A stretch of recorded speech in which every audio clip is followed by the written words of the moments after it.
அபிநயாவோட ஜெயிலில் இருக்கிற குமுதா என்ன சொல்கிறாங்கன்னா அபிநயா கிட்ட, எப்படி இருந்தாவது உங்கள் அண்ணன் ஒரு வக்கீலை பிடிச்சி நல்லபடியாக உன்னை விடுவிச்சா போதும்ல அப்படின்னு சொல்லிட்டு கேட்குறாங்க குமுதா. உண்மையை சொல்லப்போனால் எனக்கு வெளியே போகிறது சந்தோஷம்தான். ஆனால் எங்கள் அண்ணன் பார்த்துட்டு வர வக்கீல்னால எப்படி என்ன விடுவிக்க போகிறாங்கன்னு தெரியல. ஏன்னா நான் கொலை பண்ணலை அப்படின்றதுக்கு எந்த ஆதாரமே இல்லை அப்படின்னு சொல்லிட்டு அபிநயா நினைக்கிறாங்க.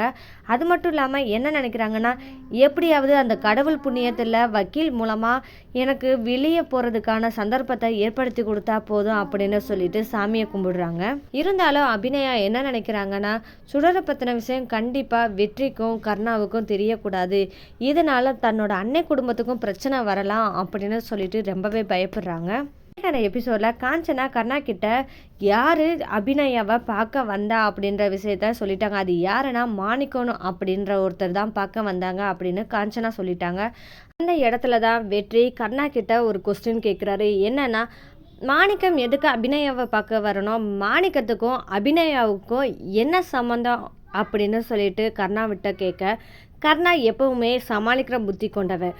அதனால் என்ன சொல்கிறாங்கன்னா, உன்னோட பொண்டாட்டி தான் எல்லாத்துக்கும் காரணம், அவளுக்கு எல்லாமே தெரிஞ்சிருக்கு. ஏன்னா மாணிக்கத்தோட சொத்தை நம்ம அபகரிச்சிட்டோம் அப்படின்றதுக்காக தான் உன்னை பிளான் பண்ணி கல்யாணம் பண்ணியிருக்கா அப்படின்னு சொல்லிட்டு கர்ணா வெற்றியை இன்னமும் அபிமேல இருக்கிற கோபத்தை தூண்டி விடுறாரு. கர்ணா வெற்றி கேட்குற ஒவ்வொரு கேள்விக்கும் தான் பக்கம் திரும்பக்கூடாது அப்படின்ற காரணத்துக்காண்டியே தெளிவாக பிளான் பண்ணுறாரு கர்ணா.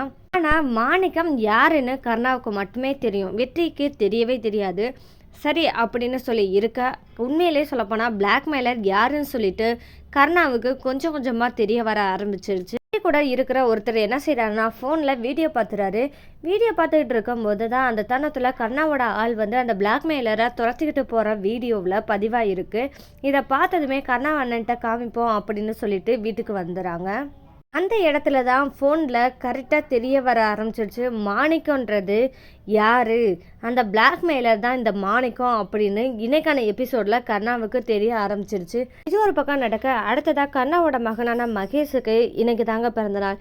அதனால் என்ன பண்ணுறான்னா, தியா, தருண் மற்றும் சுடர் இவங்க 3 பேர்த்தையும் மகேஷ் என்ன சொல்கிறான்னா, இன்றைக்கி என்னோட பிறந்தநாள், அதனால் இன்றைக்கி சாயந்தரம் பார்ட்டி இருக்குது, எங்கள் வீட்டுக்கு நீங்கள் எல்லோரும் வரணும் அப்படின்னு சொல்லிட்டு மகேஷ் இவங்க 3 பேரையும் கூப்பிட்றாங்க. அப்போ உடனே சரி நாங்கள் கண்டிப்பாக வந்துடுறோம் அப்படின்னு சொல்லிட்டு தியா, தருண் மற்றும் சுடர் இவங்க எல்லாருமே சொல்லிடுறாங்க. உடனே மகேஷ் சரி இன்னைக்கு ஈவினிங் பார்க்கலாம் அப்படின்னு சொல்லிட்டு கிளம்ப போகிறாங்க. நாளைக்கான எபிசோடில் என்ன மாதிரியான ட்விஸ்டெல்லாம் இருக்க போகுது அப்படின்னு சொல்லிட்டு வாங்க பார்க்கலாம். சுடர் கர்ணாவோட வீட்டுக்கு பர்த்டே பார்ட்டிக்காக போயிடறாங்க.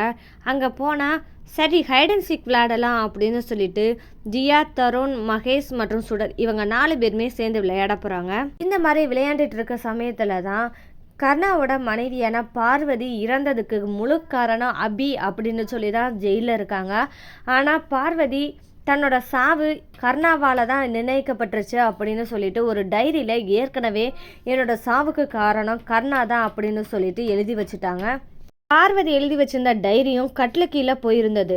இதை யாருமே கவனிக்காமல் இருந்தாங்க. ஆனால் இனி வர எபிசோடில் இப்போ சுடர் தான் அந்த டைரியவும் எடுக்க போகிறாங்க.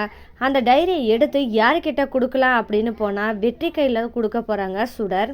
வெற்றி அந்த டைரியை வாங்கி கண்டிப்பாக படிப்பாரா அப்படின்னு பார்த்தா கண்டிப்பாக படிக்க தான் போகிறாரு.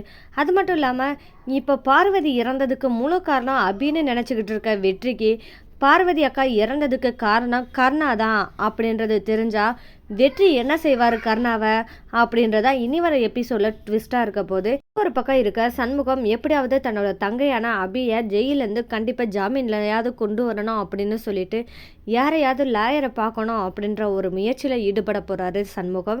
அந்த இடத்துல ஒரு லாயரையும் பார்க்க போகிறாரு சண்முகம். அதுக்கு துணையாக இருக்க போகிறது யாருன்னா ராதிகா தான் துணையாக இருக்க போகிறாங்க. அந்த ராதிகா யாருன்னா ஜெயில் வார்டனாக இருந்தவங்க தான் ராதிகா.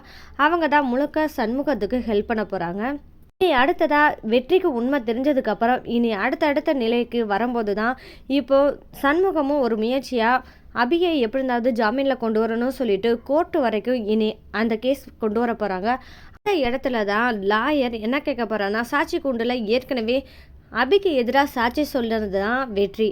அதே வெற்றியை குறுக்கு விசாரணைக்காக திரும்பவும் லாயர் கூப்பிட போகிறாரு. கூப்பிடும் போது என்ன சொல்ல போகிறாருன்னா, நீங்கள் என்ன பார்த்தீங்க அப்படின்னு சொல்லி கேட்க போகிறாரு. அபி பார்வதிய குத்தம்போது அந்த இடத்துல நீங்க இருந்தீங்களா? அப்படின்னு சொல்லி கேட்பாரு. இல்ல அப்படின்னு சொல்லி வெற்றி சொல்லப் போறாரு. அப்போ நீங்க எத பார்த்தீங்க அப்படின்னு சொல்லி லாயர் கேட்கும்போது, அவங்க வயித்துலருந்து கத்தி எடுக்கும்போது தான் நான் பார்த்தேன். அந்த தருணத்த தான் பார்த்தேன் அப்படின்னு சொல்லிட்டு வெற்றி சொல்லவும், அப்போ நீங்க பார்த்தது கத்திய உருகும்போது தான் பார்த்துருக்கீங்களே தவிர்த்து குத்தம்போது பார்க்கல. அப்படி இருக்கும் பட்சத்துல எப்படி அபி கொலை பண்ணதா அர்த்தமாகும்? அப்படின்னு சொல்லி கேட்கப் போறாரு லாயர். அதே லாயர் சர்ஜுக்கிட்ட ஒரு கோரிக்கையை முன்வைக்க போறாரு. என்னன்னா, இந்த மாதிரி ஒரு கொலை பண்ணணும்னு நினைக்கிறவங்க எப்படி ஒரு கொலையாளி அந்த கத்தியை உருகணும்னு நினைப்பாங்களா? கொலை பண்ணிட்டு அந்த இடத்த விட்டு போகணும் மட்டுமே நினைப்பாங்க. எப்படி அந்த கத்தியை உருக முடியும்? அப்படி யாரும் நினைக்க மாட்டாங்க. அதனால எனது கட்சிக்காரருக்கும் இந்த கொலைக்கும் சம்பந்தமே கிடையாது. பார்வதிக்கு வேற யாரோ கத்தியால குத்திருக்காங்க அப்படின்னு சொல்லிட்டு லாயர் உறுதியா சொல்ல போறாரு. நீதிபதியும் லாயர் சொன்ன கோரிக்கையை சரி அப்படின்னு சொல்லிட்டு ஏத்துக்கிறாரு. அந்த இடத்துலையும் பார்வதியை கொலை பண்ணது அபி இல்லைன்னா அந்த கொலையை பண்ணது யாரு அப்படின்னு சொல்லிட்டு கேட்க போறாரு. இந்த இடத்துல இவங்களுக்கு ஜாமீன் மட்டுமே கொடுக்க முடியும். உண்மையான கொலையாளி யாரு அப்படின்றத கண்டுபிடிக்கிறதுக்கு நான் போலீஸ்கிட்ட ஒப்படைக்கிறேன். திருப்பியும் இந்த விசாரணை இத்தனாம் தேதி வரும் அப்படின்னு சொல்லிட்டு கோர்ட்டில் நீதிபதி ஒரு ஜட்ஜ்மெண்ட் கொடுத்துறாரு.